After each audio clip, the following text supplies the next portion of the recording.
రాష్ట్రంలో ప్రభుత్వ స్వాధీనంలో గత వైఎస్ఆర్ కాంగ్రెస్ పార్టీ అధికారంలో ఉన్నప్పుడు 17 మెడికల్ కళాశాలను ప్రభుత్వ స్వాధీనంలోకి తీసుకొచ్చినటువంటి పరిస్థితిని చూశాం.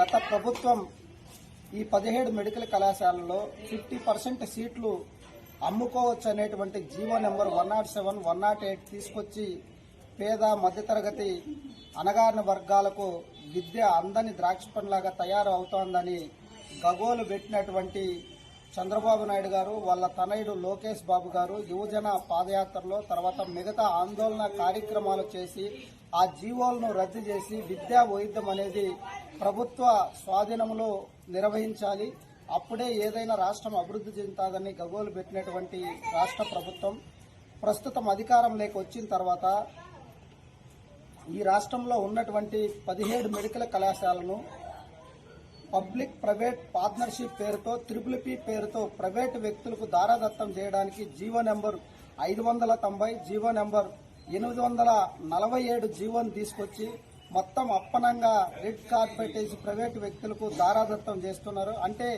పేద మధ్యతరగతి దళిత గిరిజన పేదలకు వైద్య విద్య అనేటువంటిది దక్కకుండా చేసేటువంటి కుట్రలో భాగంగా ఇది జరుగుతోంది. కేంద్రంలో ఉన్నటువంటి బీజేపీ ప్రభుత్వానికి అడుగులకు మడుగులెట్టేటువంటి ప్రయత్నం చేస్తున్నారు. అక్కడ ప్రైవేటైజేషన్ పక్కన అదానీ అంబానీకి మరి అన్ని కట్టుబెడుతుంటే ఈ రాష్ట్రంలో మాత్రం కాంట్రాక్ట్ పనులు కానీ ప్రాజెక్టులు కానీ లేకపోతే మెడికల్ కళాశాలలు కానీ మొత్తం ప్రైవేటు వ్యక్తులకు దారాదత్తం చేస్తున్నారు. వెంటనే వీటిని విరమించుకోవాలని కమ్యూనిస్ట్ పార్టీగా ప్రభుత్వాన్ని డిమాండ్ చేస్తున్నాం. దీనికి సందర్భంగా భోగి మంటల్లో ఆ జీవో కాపీలను కూడా దగ్నం చేయడం జరిగింది.